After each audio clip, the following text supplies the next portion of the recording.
Bueno, tenemos mensajes, vamos a escuchar atentamente a lo que nos están preguntando. Sabemos que esta enfermedad es muy poco conocida, lamentablemente, que no sabemos mucho de ella y tenemos la necesidad de hacerlo y de consultar. Roberto, escuchamos. Silvia de Capital es mamá de 2 niños con piel de cristal. Matías, de 3 años. Sofía, de 9.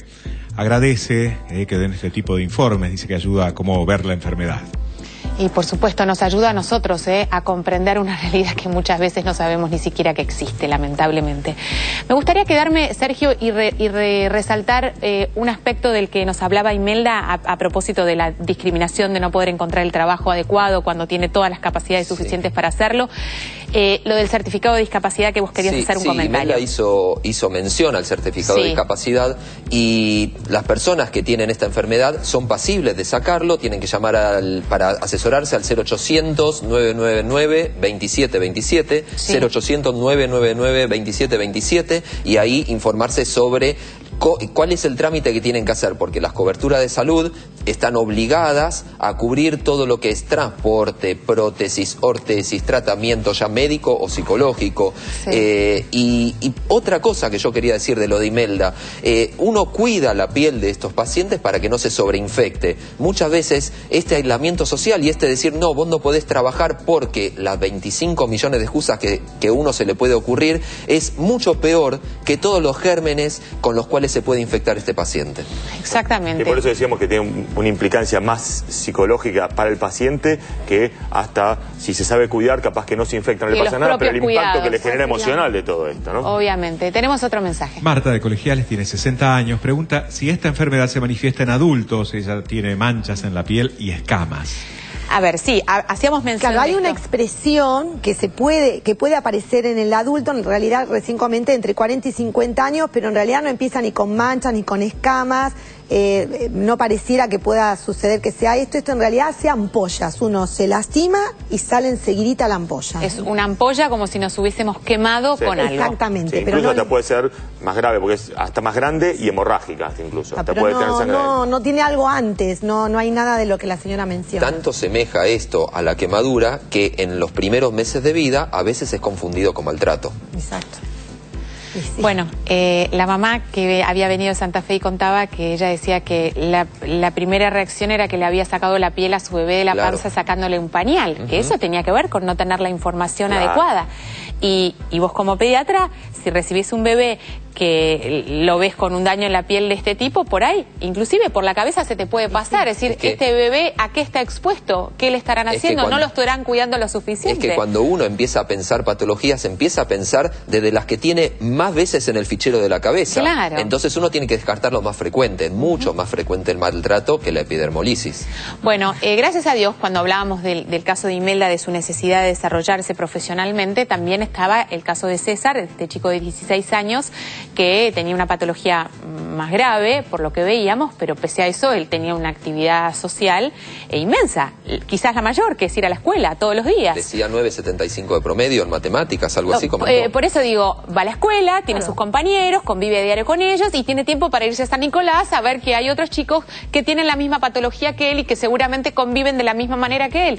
Y eso lo ayuda también a darse cuenta que, porque él empezó diciendo, yo pensé que era el único. Claro, que no está solo. ¿No? Bueno, esto habla qué complejo. Pensé que era el único. Habla de la importancia de la red, ¿no? Claro. Como en todo lo que es la parte de sostén, ya sea la familiar, la red familiar, pero la red, tener lugares donde concurrir, juntarse con gente que esté la misma, juntarse con gente que haya padecido lo mismo, que hasta incluso te da información a vos, decís, no lo había pensado de este lado, pero nunca se me ocurrió hacer esto. Entonces de repente vos mismo aprendés de otros que tienen lo mismo que vos todo este tema. Incluso son experiencias porque cada familia es un mundo distinto. Entonces, incluso como la mayoría de la gente que nos está viendo no tiene esta enfermedad, es muy importante que la gente que no tiene esta enfermedad entienda que es una enfermedad no contagiosa, con alto nivel intelectual, que estar en contacto con esta gente no les va a hacer mal. Exacto. Y que hay que ponerse en el lugar del otro porque ahí es cuando uno puede entender desde dónde se vive todo esto. Obviamente. ¿No? Siempre conectarte con el dolor ajeno y con lo que el otro necesita posiblemente nos hace mejores personas o por lo menos nos hace pensar de otra manera. Totalmente. Otro mensaje. Gabriela de José Cepaz quiere saber cómo se manifiesta en la piel la enfermedad celíaca. A ella se le brota la piel y con ampollas.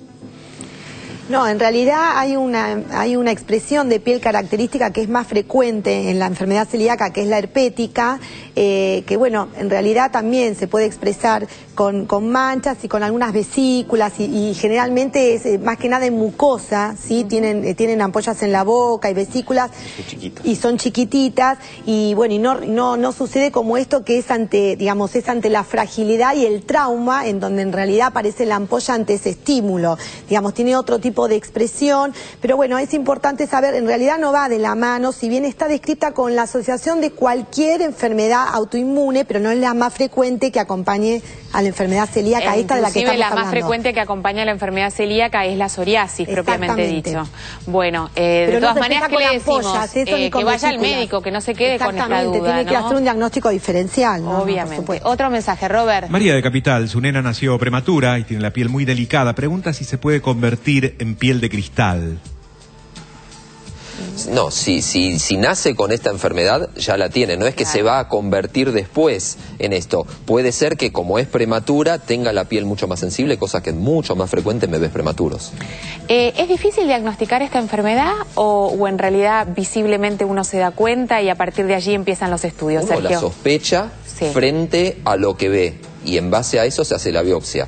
Siempre en esto hay especialistas que son los super especialistas. Dentro de piel hay especialistas en epidermiolisis. En el Hospital Garrahan hay un centro multidisciplinario con todo esto y ahí le van a hacer el diagnóstico si es que se sospecha. Creo que lo más difícil es sospecharla, porque como decía la pediatra de Santa Fe, ¿no? Cuando uno no tiene experiencia en esto y cuando uno no lo ve habitualmente porque no es una enfermedad frecuente, ¿cómo la sospecho? Y sobre todo en aquellas formas que son leves, en la que decís, bueno, tiene una ampollita, tiene otra, tiene una tercera, y será, no será. Es que si uno no lo busca, no lo encuentra. Claro, yo por lo menos en 20 años no he visto ninguna, pero si me viniera un paciente con algunas características de esta, en realidad, humildemente, envío al especialista. Totalmente. Digamos, cuando uno empieza a complicar... O sea, que el síntoma a consultar serían estas ampollas que permanentemente o no aparecen en la piel a partir de un trauma. No hace falta sea trauma. El trauma para este paciente es el roce.